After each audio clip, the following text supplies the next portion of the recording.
In a country where laws are meant to shield the vulnerable, Section 498A of the Indian Penal Code, which was introduced as a lifeline for women suffering from cruelty and harassment, particularly over dowry demands. But today, this very law has sparked a heated debate, its misuse turning into as a weapon but not as a shield. IPC 498 498 आज देश के हर घर में अतुल सुभाष की आत्महत्या की चर्चा हो रही है और देश के 75 करोड़ पुरुष ये पूछ रहे हैं कि क्या उन्हें बराबरी का अधिकार नहीं है।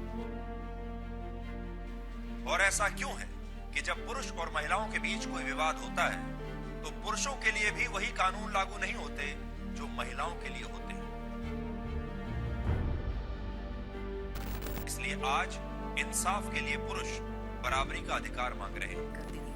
उन्होंने एक पुलिस कंप्लेंट भी करने की कोशिश की, लेकिन पुलिस आदमियों की सुनती कहाँ।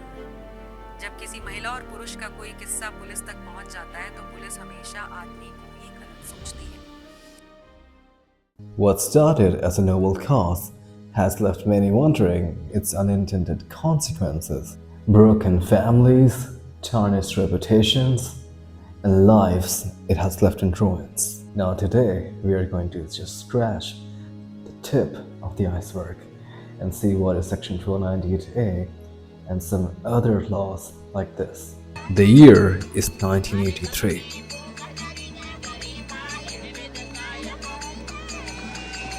India took a bold step against a deep-rooted evil, dowry and harassment. The result was Section 498A was born, a powerful weapon to combat these problems, giving women the right to stand up against cruelty and demand justice for themselves. But with time, its noble provision found a dark side. Allegations of misuse began surfacing.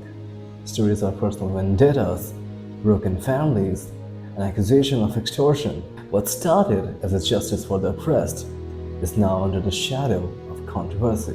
A law which was meant to protect is now being questioned for its unintended consequences. And of course, raising a critical question, where do we draw the line between justice and misuse? Every year, countless families walk inside the courtroom with their life turned upside down. But here's the striking truth. Almost 80% of these dowry cases end up in acquittals. This exposes a harsh reality that most allegations fail to stand the test of evidence. But what does these numbers tell us? Are we fighting the right battles, or is the system bearing the weight of the false claims? A promising life got tragically short. The recent death of 34-year-old Atul Subhas has sent shockwaves through the nation. Reportedly, he took his own life, overwhelmed by martial discord and the weight of ongoing legal battles. Atul's story reignites a debate that India has grappled with for years.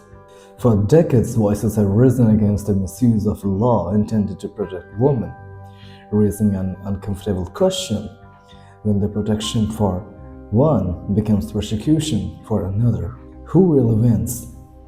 The Supreme Court has also warned for the potential of legal terrorism, where the law is used for a weapon rather than a shield for genuine victims. Every year, thousands of families are drawn into the whirlwind of dowry harassment and allegations. But here's a number that will even shock you. Over 10% of these complaints are found to be false. Behind these numbers lie shattered lives, hours spent in investigation, reputations tarnished, and families left to pick up the pieces. The question is no longer just about justice, but about the cost of its misuse. Not every woman who suffers injustice steps forward. Societal pressure, fear of stigma, and economic dependency keep many silent, unable to take action against their in-laws. But arguments in favor tells us a different story, that it is often not the oppressed who reach the courts, but those seeking revenge, backed by financial strength and determination to settle personal vendettas. And the number of such women seems to be rising.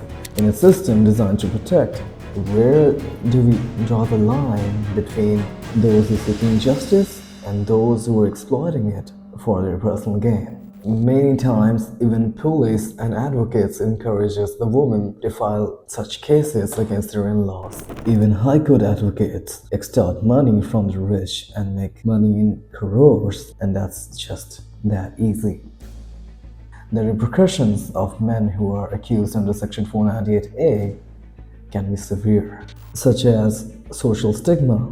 Accusations such as these can lead to loss of employment and strain from family relationships. By law, Indian men have no rights. Now, men also face legal harassment, and the legal process can be lengthy and stressful, often leading to unnecessary arrests and detentions based solely on accusations without substantial evidence. And then also comes financial burden. Defending against such allegations can also occur in significant legal costs, further increasing the stress on the accused individuals and their families. For many men who are accused under dowry laws, their journey doesn't end in court. It actually begins there. The scars go deeper than legal battles: social stigma, job loss, fractured family ties. And here's the harsh truth that no one will talk about. Indian men, by law, have no rights, specifically protecting them. Schools and colleges never teach this reality, leaving young men unprepared for a system where they often find themselves voiceless. And then comes financial cost. Defending against such false allegations can drain one's life savings, pushing families to the brink of despair. The price isn't just monetary, it's mental, emotional, and social.